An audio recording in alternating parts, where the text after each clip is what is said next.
예수께서 눈을 들어 제자들을 보시고 이르시되 너희 가난한 자는 복이 있나니 하나님의 나라가 너희 것임이라. 아멘. 자, 이 누가복음과 마태복음은 다 같이 예수님의 복선언을 이제 기록하고 있습니다. 약간씩 내용은 다르지만은 예수님이 사람들을 놓고 축복을 하신 것이라 할 수 있습니다. 내용은 천국이 너희 것이다. 한마디로 말하면 그것입니다. 어떤 사람들인가? 여기에 여러 사람들이 있지만 오늘은 그 첫 번째 예수님이 언급하신 가난한 사람들을 좀 말씀드리려고 합니다. 누가복음에서는 예수님이 들판에서 설교를 하신 걸로 되어 있고요. 마태복음에서는 산에서 설교하신 것으로 되어 있습니다. 그래서 마태복음은 산상수훈이라고 하고요. 산상에서 가르치셨다. 누가복음은 들판 설교라고 그렇게 보통 말합니다. 그리고 누가복음은 얼굴과 얼굴을 맞대고 말씀하시는 듯이 그렇게 기록했어요. 그러니까 너 가난한 사람아 천국이 너희 것이다 이렇게 이야기를 하셨습니다. 근데 마태복음에서는 그냥 가난한 사람은 복이 있다. 천국이 그들의 것이다. 이렇게만 말씀하시는데요. 누가복음이 훨씬 직접적이죠. 그죠? 얼굴과 얼굴을 맞대고 그렇게 말씀하셨습니다. 고린도전서 13장 그 유명한 사랑장에 따르면은 바울이 그렇게 이야기했죠. 마지막 때에는 너희가 얼굴과 얼굴을 맞대고 그를 볼 것이다. 이렇게 말했습니다. 처음 오셨을 때도 똑같았어요. 그러니까 이 바울은 처음 오셨을 때 예수님을 살아계실 때는 못 배웠지만은 이 부활하신 분이 어느 날 갑자기 나타나셔가지고 이제 말씀으로 그를 인도하고 아마 직접 환상으로 보거나 하는 건 바울에게 별로 중요한 것 같지 않았어요. 바울에게는 말씀이 중요했습니다. 다메섹 도상에서도 빛이 막 대낮보다 더 밝게 비치면서 말씀이 들렸는데 보지도 못했어요. 눈이 딱 가려가지고. 그걸로 미루어 보면 평생토록 환상이나 이런 부활하신 예수님을 얼굴과 얼굴을 맞대고 본 것 같지는 않습니다. 그러나 그는 말씀으로 정말 얼굴과 얼굴을 맞대듯이 직접 말씀을 들은 것으로 본인이 경험을 한 것이었습니다. 그 말씀이 자기를 구원했는데 그걸 표현하기를 내 마음속에 있는 죄의 법, 그 끊어내기 힘든 죄의 법을 예수 그리스도 안에 있는 생명의 성령의 법이 나를 자유롭게 하였다. 이렇게 했습니다. 로마서 8장 2절에 나옵니다. 자, 그러니까 바울은 능히 마지막 날에는 나는 아직까지 얼굴은 못 뵀지만 진짜로 지금 내가 이미 경험하는 있는 것이 얼굴과 얼굴 맞대고 말씀하신 것처럼 그렇게 되어 있는데 마지막 때에도 그럴 것이다 라고 얘기했습니다. 허공에 이렇게 맴돌고 가난한 사람 천국 간다 이런 선포가 아니라는 겁니다. 너는 천국 간다 이렇게 얘기하신 것이 누가복음입니다. 근데 조금 앞에 보면은 4장에 예수님이 고향 땅 갈릴리에 가셔서 설교하신 장면이 기록이 되어 있습니다. 아마도 이게 갈릴리에서의 첫 번째이자 마지막 설교였을 것으로 짐작이 돼요. 첫 번째 설교이면 분명합니다. 그리고 사람들 반응이 별로여가지고 다시 고향을 찾아가지는 않으셨고 주로 고향 나사렛은 이쪽에 있고요. 이제 저쪽에 고향 나사렛이라고 되어 있는데 제가 주보에 잘못 적었네요. 갈릴리라고 했는데 갈릴리 땅은 이제 예수님이 주로 활동하시던 갈릴리 바다 근방이었습니다. 자, 근데 그가 고향을 외면하실 수는 없었겠죠. 가셔서 무슨 말씀을 하셨는가 하면은 이사야서를 이제 펼치게 돼요. 옛날에는 성경이 두루마리로 되어 있어가지고 회당장이 아마 이사야서를 내준 것 같습니다. 그러니까 그 기록에 보면은 선지자 이사야의 성경을 읽으려고 서심해 회당에 들어가서 선지자 이사야의 글을 드리거늘 이렇게 되어 있습니다. 저는 과감하게 추측을 합니다. 예수님이 이 고향 나사렛에서 회당에 가서 여러 가지 성경도 읽고 배우고 하셨을 거예요. 그 공생애를 시작하시기 전에, 갈릴리로 옮겨서 일하시기 전에. 그러면 그 중에서 아마 회당장이 어릴 적 예수님의 스승이었을 가능성이 저는 있다고 봐요. 누군가가 이 지혜와 키가 자랐다 했거든요. 그리고 사람들에게 점자 사랑스러워 가시더라 했거든요. 그러니까 지혜가 무럭무럭 자라고 키가 자라고, 그러면서 하나님과 사람들에게 점차 사랑스러워 가시더라. 누가복음이 기록을 해요. 12살 때 예수님이 성전 갔다 오시고 뒤에. 그러면은 그렇게 키가 자라고 말기마다 하나를 가르쳐 열을 아는 아이를 놓고 가만히 있을 선생이 누가 있겠습니까? 좋은 선생은 분명히 많은 것을 끊임없이 가르쳤을 것입니다. 그리고 아마 주로 이사야서를 가르치지 않았을까. 그래서 예수님이 이사야 53장에 나오는 고난받는 여호와의 종, 그 노래가 바로 자기에 대한 예언임을 인식하신 것도 그때였을 것으로 짐작이 되고, 혹시 그 우리가 이름 모를 그 예수의 어린 시절 스승이 네가 아마 이 예언을 성취할 자일 것이다 라고 가르쳐 줬을 수도 있어요. 그러니까 아예 태어나고 그 다음에 혹시 어머니로부터 이제 좋은 선생은 왜 어머니한테도 뭐 물어보잖아요. 야, 어릴 때 뭐 어떻게 했어요? 그러니까 어릴 때 그런 기이한 일이 있었다. 뭐 베들레헴에서 태어났는데 동방박사가 왔었다. 목자들이 와서 천사들의 노래를 가르쳐 줬다. 그다음에 이집트로 피신하라고 해서 하나님이 그래 피신했고 돌아왔다. 그러면 선생도 알아챌 것 아닙니까? 아, 우리가 정말 시므온의 얘기도 있고 안나의 얘기도 있습니다. 그러면 틀림없다 이거죠. 그래서 자기 이름은 끝까지 감추라고 아마 또 얘기하셨는지 모르겠는데, 예수님에게 많은 것들을 성경에 기록된 많은 것들을 그 연관하여 스승이 이해를 하고 가르쳤을 수도 있겠다. 저는 그렇게 생각합니다. 나중에 우리 전국 가서 한번 물어보면 되겠죠. 혹시 그랬었어요? 이러고. 자, 그리고 이 회당장이 66권 중에 구약은 39권이고요. 그 덧붙여서 몇 권이 더 있었어요. 그 당시에는. 신약 성서는 없던 시절입니다. 그러니까 약 40개의 두루마리가 있었다고 보면 돼요. 모세오경도 하나씩 되어 있었고요.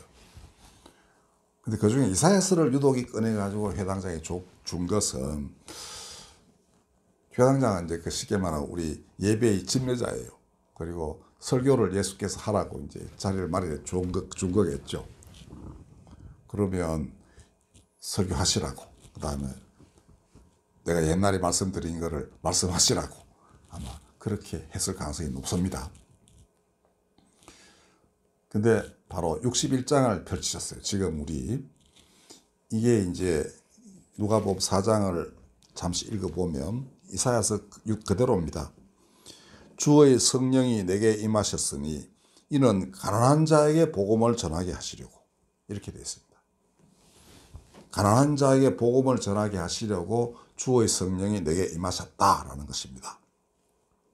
그 다음에 내게 기름을 부으시고 나를 보내사 포로된 자에게 자유를, 눈먼 자에게 다시 보게 함을 전파하며 눌린 자를 자유롭게 한다라는 겁니다. 자, 이 가난한 사람들이 이런 자리에 있지 않겠습니까? 뭐 자꾸 영양실조에 걸리면 눈이 점차 멀어지게 되고 그렇지 않겠어요? 그다음에 또 뭐 눈이 그렇게 나빠져도 치료할 돈도 없고 방법도 없고, 그다음에 뭐 가난한 사람들이 원래 억압을 받으면서 이렇게 뭐 갇히게 되고 그런 일이 비일비재하게 벌어집니다.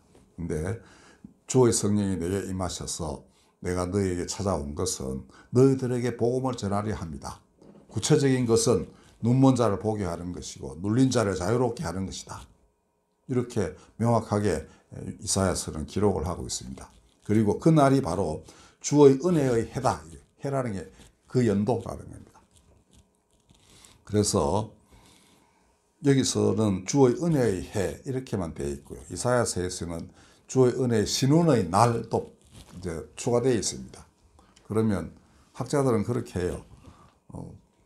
이 은혜의 해는 희년이라고 합니다. 50년 만에 원래 다가오는 희년에는 전부 다 해방시키고 빚도 다 없어지고 하는 그런 때예요. 근데 거기에 이제 복수하는 날이 하루쯤은 있었던 겁니다. 구약 성서에는. 그러니까 365일 중에 364일은 하나님의 은혜가 임하는 날이고 하루는 이제 나쁜 놈 이제 징벌하는 날이다. 이렇게 기록이 되어 있습니다만은 예수께서는 이제 그 하루마저 빼버렸다고 학자들이 얘기를 해요. 그러니까 오직 이 하나만이 하나님의 복음이다. 가난한 자에 대한 복음이 바로 이것이다. 그것이 성령께서 내게 임하셔가지고 내보고 하라 하신 일이다. 이렇게 예수님이 선포를 하신 것이다. 그래서 이 말씀을 마지막 때의 희년이라고 합니다. 희년을 조금 말씀드리자면 50년 만에 한 번씩 와요. 그러니까 이스라엘에게는 이제 일주일에 한 번 이제 안식일이 있고요. 7년에 한 번 안식년이 있어요. 그 종도도 이제 그 해방시켜야 되고 뭐 그래요. 그 다음에 그걸 면제년이라고 합니다. 이제 돈으로 사는 세상 됐을 때는 빚을 다 탕감시키는 해예요. 근데 뭐 안 그럴 수도 있겠죠. 그 종도 나가면 먹고 살 게 없으니까 계속 종로로 하겠습니다 라고 하면은 귀에 이렇게 못을 이제 구멍을 뚫어 가지고 그냥 종으로 살게 해요. 그러나 50년째에는 다 집으로 돌려보내야 되고요. 구이 줘서 먹고 살 만큼 해가지고 보내고 빚도 다 없애야 되고 이게 희년입니다. 기쁜 해라는 뜻입니다. 50년마다 오는데 뭐 시원을 알 수 없기 때문에 지금은 뭐 교회마다 이렇게 그냥 희년을 선포하기도 하고 그러더라고요. 자, 그런데 중요한 것은 마지막 때의 희년이 있다는 겁니다. 이 마지막 때는 메시아가 오셔가지고 이제 이 모든 것을 한꺼번에 다 이루시는 날, 그 해가 바로 종말의 희년이고 마지막 때의 희년입니다. 종말을 흔히 마지막 때라고 해요.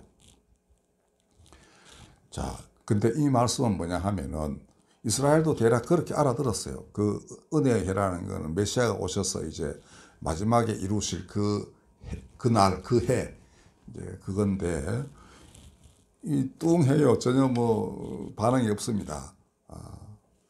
그 예수님이 오늘 이 말씀이 너희 귀에 응하였다라고 이야기하셨거든요. 이 말씀이 너희가 기다리던 그 희년, 그 마지막 때의 희년이 지금 이때 그때가 이때다. 그리고 그때가 나와 함께 왔다 이 말입니다. 왜냐하면 주의 성령이 내게 임하셨으니 이렇게 말씀하셨으니까. 근데 사람들은 뭐 마이동풍이었습니다. 고향 사람들이 어떻게 이런지 참 이해가 안 되긴 하죠. 고향에서 뭐 잘난 사람 나면 요새 우리나라도 프레카드 붙여서 몇 달씩 걸어놓기도 하는데 이 사람들은 그렇지 않았습니다. 예수님이 그걸 아시고는 너희가 놀랍게는 여겼어요. 도대체 하나님의 그 마지막 때의 희년을 이 사람이 말을 하다니. 근데 그가 누구냐? 요셉 아들 아니냐? 이렇게 해버렸습니다. 별거 아닌 놈이 와가지고 지금 촌놈이 뭐 그런 희년을 감히 선포하느냐? 이런 말이죠. 그들은 다윗의 왕가에서 왕처럼 된 사람이 나타나가지고 그 영광을 회복할 것이라고 믿었으니까 이 형편없는 목수아들이 네가 하나님을 참칭하는구나 이렇게 생각했겠죠. 그런데 예수님 말씀하시기를 너희가 의사라 너 자신을 고치라 하는 속담을 인용하여 말하기를 가버나움에서도 네가 기적을 행했다는데 고향에서도 한번 해봐라 뭐 이렇게 말할 것이다 라고 해서 그들의 이제 마음을 좀 뒤집어 놓습니다. 그리고는 말씀하시기를 내가 진실로 너희에게 이르노니 선지자가 고향에서는 환영을 받는 자가 없다 이렇게 했습니다. 그리고 그 예를 들기를 엘리야가 몸부쳐 살았던 사렙다 과부 얘기를 꺼내셨어요. 신약에서는 사렙다라 그러고요. 구약 성서에서는 사르밧이라고 되어 있는데 같은 그 도시를 다르게 시대에 따라서 다르게 불렀던 것이죠. 엘리야는 그보다 한 800년 전의 사람이니까 지명도 다르게 되는 것입니다. 그리고는 이방 여인이었거든요. 해변가에 있는 그 완전히 이제 그 유대교의 그 세력이 미치지 못하는 이방 사람들이 많이 살고, 유대인이 가끔 섞여 살아도 그 이제 유대인들이 보기엔 더럽혀진 이제 죄인들이 돼버린 그런 땅에 사는 사르밧 과부 한 사람에게만 그가 몸을 의탁할 수 있었다 얘기했습니다. 이스라엘의 모든 집안에 한 사람도 택함받지 못했고, 이방계인, 그것도 아주 가난한 과부 한 사람에게만 몸을 의탁하였다라고 되어 있습니다. 그래서 우리가 열왕기 17장 18장을 돌아가서 그럼 엘리야가 어떻게 해서 그 집에 몸을 맡기게 되었는가 간단히 살펴보면 이렇습니다. 엘리야는 이미 선지자로서의 지위가 확실했어요. 그리고 내가 말하지 아니하면 여기에 수년간 비가 안 내릴 것이다, 이렇게 얘기했습니다. 이미 하나님의 영이 엘리야에게 임하여 가지고, 당시 왕이 아합이고요, 그 왕비가 이세벨인데, 이세벨은 그 뒤에 본문을 보면은 하나님의 선지자, 그러니까 이들을 150명 가량 이렇게 몰살시키고, 그러니까 이세벨은 이방 지역의 그 황녀였어요. 거기 와서 여기 시집을 와가지고는 그쪽의 신들을 다 끌어들여서 예루살렘을 엉망진창으로 만들어 놓은 거죠. 그 유대 땅 전체를. 그러니까 바알 신당이 그 궁궐 안에 들어가 있고 엉망진창이 이제 돼버렸습니다. 그리고 선지자들도 싹 죽이고 완전히 이스라엘 신앙을 말살하려 했던 그런 여성이었습니다. 그런데 바로 그 왕가에 대하여 너희가 그렇게 악행을 저질렀으니까 비가 내리지 않을 것이다 라고 경고를 하고는 하나님의 인도에 따라서 이제 도망을 가요. 그리고는 이제 그 시내가에 이르러 가지고 거기서 거할 때는 까마귀가 이렇게 먹을 것을 주고요. 또 시내가 이제 그다음에 말라버려요. 이제 이미 말을 했거든요. 이제 가뭄이 온다 했으니까 가뭄이 와서 시내도 마르고 먹을 물이 없을 때 하나님이 이제 이 집에 가라고 가르치십니다. 그리고 내가 이미 그에게 뭔가 알려주었다라고 이제 암시를 하세요. 그래서 가서 이제 보다 보니까 과부 한 사람이 있길래 내에게 떡을 달라 했더니 떡은 없고요. 가루하고 기름 한 방울 집에 있는데 그거 가지고 이제 만들어 먹고 아들하고 그걸로 끝. 그 다음에 굶어 죽을랍니다. 이러니까 그러지 마라. 하나님이 너희 집에 내가 유하게 되면 기름과 가루가 떨어지지 않을 것이라고 말씀하셨다 했더니 과부가 마지못해 이제 받아들였는데 행색은 완전히 거짓골 아니었겠습니까? 까마귀 받아먹는 음식이 그렇게 많았겠습니까? 근데 실제로 그 집에 엘리야가 떠날 때까지 이제 기름과 가루가 떨어지지 아니하였다 되어 있고요. 아들이 병들어 죽었을 때는 엘리야가 고쳐져요. 자기 몸으로, 그러니까 그냥 말로 이렇게 하는 게 아니고 몸으로 덮어가지고 이렇게 체온이 전달되게끔 해서 3번을 엎드려서 이렇게 그 아이를 살려내고 줘요. 그때서 그 여인이 비로소 내가 정말 당신이 하나님의 사람인 줄을 이제야 알았나이다 라고 이제 그렇게 해요. 그 3년 반 동안 여인도 그렇게 하면 긴가민가 했겠죠. 어디서 유대인이 하나 굴러가긴 왔는데 좀 보통 사람 아닌 것 같으니까, 그렇죠. 기름과 안 떨어지니까. 그래도 이 직접적인 건 아니었던가 봐요. 자기 죽은 아들 살리니까 그때서 야, 이거는 정말이구나 이렇게 이제 된 겁니다. 그리고 이제 엘리야가 야합에게 와서 이제 대결을 벌일 수밖에 없는 상황이죠. 이미 많은 여호와의 선지자들이 죽음을 당했고 이 엘리야 혼자 남았습니다. 그런데 한 사람이 남아 있었다고 되어 있어요. 거기 보면은 이름이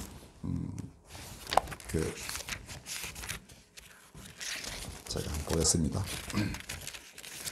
이 사람은 이제 그런 와중에 이 선지자 100명을 50명씩 이렇게 나누어 가지고 굴 안에 숨긴 뒤에 떡과 물로 이렇게 연명시켜준 그러한 사람이었습니다. 그 사람이 오바댜라는 사람이에요. 그러니까 이 아합 왕 치하에서는 이 사람 혼자서 이제 살아남았고, 이 사람이 살려준 이제 100명 어린이가 숨어서 지금 없는 것과 똑같은 이런 상황이 됐죠.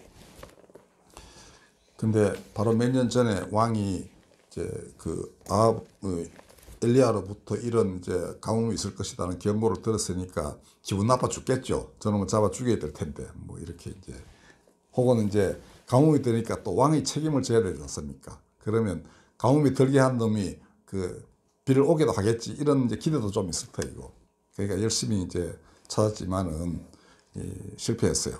그리고 오바댜도 이제 그걸 잘 알고 있는 터였습니다. 아합이 어떻게 했느냐 하면은 이것저것 다 수소문한 뒤에 모른다 그러면 맹세를 시켰습니다. 정말 네가 만난 적이 없냐 이렇게. 만약에 그 거짓입이 들통나면 그대로 죽여버렸어요. 오바댜도 이제 그걸 아니까 이제 엘리야가 이제 길가에서 오바댜를 만나가지고 아합에 가가지고 내가 여기 있다고 그래라 이렇게 말합니다. 그 오바댜가 놀래가지고 아니 내가 가서 말하는 순간 하나님의 영이 당신을 딴 데로 옮겨가 버리면 나만 죽지 않습니까? 그러니까 그러지 마라. 내가 오늘 아합을 만나겠다. 그래서 오바댜가 실제로 그렇게 해요. 그리고 이제 엘리야가 아합을 만나가지고 너가 옛날 선지자들을 많이 죽였지만은 오늘 내가 대결을 하겠다. 바알 선지자하고 그다음에 뭐 아세라 선지자가 400명, 바알 선지자 450명 나 혼자 하고 대결을 해보겠다. 이러니까 아합이 그래라고 그래요. 아합은 양쪽 어디든 간에 지금 비만 오면 되는 것 아닙니까 자기는. 그죠? 그게 유명한 갈멜살의 대결입니다. 숫자가 많은 쪽을 먼저 이제 하라고 양보를 해요. 그러니까 알리야가 먼저 하고 나면 저놈들도 아유 이미 다 끝났는데 뭐 또 하겠냐 이렇게 이제 핑계를 댈 수도 있죠. 네가 다 해봐라 이렇게 했는데 그들은 뭐 암만 해도 이제 불이 내려와서 쉽게 말하면 불이 내려와서 이제 그 송아지를 이제 그 소제를 드려야 그러니까 이 번제를 드리는 거죠. 불로 이렇게 굽는 겁니다. 근데 뭐 하루 종일 온갖 짓을 다 하면서 해도 끄떡도 없었습니다. 그 이제 엘리야는 그게 이제 물을 붓고 물을 3번이나 부어요. 그 4통의 물을 3번 부었고 제단 만들 때에는 야곱의 12지파를 상징하는 12개의 돌로 이렇게 제단을 쌓아요. 그리고 도랑을 팠는데 한 15리터쯤의 곡식이 들어갈 만한 도랑을 파가지고는 그게 이제 물을 3번 부으니까 거의 보면 12통을 부었다고 볼 수 있겠죠. 근데 그 도랑에도 차고 재물에도 온통 물이니까 불이 내려와도 좀처럼 타지 않을 것 아닙니까? 근데 엘리야가 부르짖으니까 바로 불이 와서 그 도랑에 물이고 뭐고 간에 싹 다 이제 말라버리고 다 태우고 한 거죠. 그리고는 이제 사람들에게 다 잡아와서 내한테 갖다 대라 이렇게 해서 결국 그들을 처형을 합니다. 그 전에 백성들에게 그렇게 일러요. 너가 하나님 편에 설래, 내 편에 그 바알 편에 설래, 내 편에 설래. 그러니까 하나님은 내 편에 계시고 바알은 저쪽 편이다. 사람들이 너희가 지금까지는 머뭇머뭇거리고 뭐 좌우를 분별치 왔다 갔다 했지만 이제는 선택할 때다. 내 쪽에 설 거냐 저쪽에 설 거냐 했더니 국민은 아무 말도 못해요. 그리고 이제 일이 딱 벌어진 걸 보고야 당신이야말로 진짜 선지자입니다. 하나님이 당신 편에 계십니다. 이렇게 고백을 하니까 그 다음에 너희가 가서 잡아와 했더니 다 잡아왔죠. 뭐 그 뒤에까지 얘기를 할 필요는 없고 그 다음에 바로 이제 엘리야가 엎드려서 간구하니까 이제 비가 내렸고요. 아합은 이제 신이 났겠죠. 그러니까 그 엘리야가 뭐라 그러냐 하면 비가 심히 올 테니까 왕이 비를 맞고 가실 수는 없지 않습니까? 마차를 준비해서 마차 타고 가세요. 했더니 실제로 그렇게 됐습니다. 이때까지만 해도 엘리야는 왕에 대해서는 그 함부로 대하지 않는, 그러니까 비록 아주 악행을 저지르는 왕이지만 그래도 하나님이 세우셨으니까 최소한의 예우를 갖추어서 그렇게 아합을 대합니다. 결과는 아합은 결국은 끝까지 이제 엘리야의 말을 안 듣죠. 비도 왔겠다. 또 옛날로 돌아가지고 악행 저지르고 이러다가 이세벨과 아합은 결국은 비극적인 최후를 맞이하게 됩니다. 자, 오늘 뭐 그건 여러분들이 좀 알면 좋겠다 해서 말씀드린 거고요. 중요한 것은 왜 하나님이 엘리야를 이 여인에게 보내셨는가라는 겁니다. 부자와 나사로의 비유 잘 아시죠? 근데 부자는 이제 저 지옥에 가고 나사로는 이제 천국 가서 아브라함 품에 안겼다는 그 얘기인데, 부자는 문 앞에 거지를 그들도 보지도 않았습니다. 만약에 좀 그 불쌍히 여겨서 많이 밥도 주고 뭐 했더라면 부자의 비유가 있을 까닭이 없죠. 서로 이제 통하는 사람들이었으니까. 근데 부자는 전혀 거지에게 눈도 한번 돌리지 않는 그러한 삶을 살다가 이제 저 나라에 갔더니만 이제 완전히 이제 엉망 아무도 대답해 주지도 않고 뭐 말도 안 되고 손도 뻗는 사람 없는 그런 데 갔다, 이런 얘기입니다. 그렇듯이 권력과 부를 소유한 사람들은 거지 꼴의 엘리야를 문전박대했을 것이 매우 관항합니다. 그렇겠죠. 저 거지 저놈 우리 집 재산 충만 내고 뭐 계속 늘어붙어 있을 거 아니냐, 대략 이렇게 생각하겠죠. 그러면 처음에는 뭐 밥 몇 숟갈 줘가지고 보낼 수는 있겠지만은 그 집에서 가뭄이 그칠 때까지, 즉 아합이 몸이 달아가지고 이제는 선지자를 찾을 수밖에 없다라고 하는 그날까지 부잣집에 있을 수는 없었던 것입니다. 그래서 이 여인에게 보냈고, 이 여인은 뭐 보아하니 자기하고 이제 사정도 비슷한 것 같고 해서 같이 한 집에 유하면서 이렇게 하나님이 주시는 자그마한 그 음식, 뭐 기름과 그 가루니까 뭐 얼마 되지 않았겠죠. 매일매일 그 정도만 이렇게 만나 먹듯이 그렇게 먹고 살았습니다. 저는 그때 엘리야가 그 집에서 드렸던 예배, 이런 것이 어떤 면에서는 전형적인 귀한 예배라고 믿습니다. 뭐 예배를 어떻게 드렸다 한 구절도 나오지 않습니다만은, 가난한 과부와 그 아들, 그 모자와 함께 엘리야는 늘 마음에 두면서 간구하고 하지 않았겠어요. 그죠? 그리고 그 여인을 뭐 하나님을 믿도록 인도했다는 기록도 없어요. 그냥 나중에서 당신이 하나님의 사람입니다 이렇게 고백한 걸로 보면은 엘리야는 엘리야대로, 여인은 여인대로, 여인은 뭐 여러 신들을 믿는 것 같지는 않고, 가난해서 구해주지 않는 신을 누가 믿겠습니까? 바알은 부자들이 믿는 신이었지만 이 여인에게는 바알도 소용없는 것이죠. 아무것도 해주지 않는 신이었으니까. 근데 결국 그는 엘리야로 인하여 먹을 것이 생겼고 아들도 구해봤으니까 아마도 서서히 엘리야와 함께 한 마음으로 예배를 드리는 사람이 되었을 것이다. 저는 그렇게 생각을 해요. 자, 그렇게 해서 이 엘리야는 이제 거기서 때가 차기를 기다렸고 마침내 몸을 일으켜서 하나님의 놀랍고 큰 일을 행하게 되었습니다. 저는 예수께서 말씀하신 이 가난한 사람들에 대한 첫 번째 그 축복선은 이것이 이 사르밧 과부에게서 연유한 것이다라고 믿습니다. 예수님도 뭐 사례를 가지고 성경을 가지고 자기가 무슨 일을 할지를 생각하셨고 또 그걸 실행을 하셨고, 나중에 제자들이 물으면 이 성경의 본문이 여기 이루어졌다 이렇게 말씀하신 때가 참 많았습니다. 탄생에서부터 나중에 십자가에서 돌아가실 때까지 모든 일들이 예언된 것이다 라고 해요. 세례 요한의 제자들이 왔을 때도 마찬가지입니다. 내가 하는 것을 보라 이렇게 했어요. 내가 뭘 하는지를 내가 가서 이제 해줘라. 눈먼 자가 보게 되는 것이다. 뭐 이런 식으로 구약을 이용하여, 즉 당시의 성경을 인용하여서 자신이 누군지를 설명하셨던 것입니다.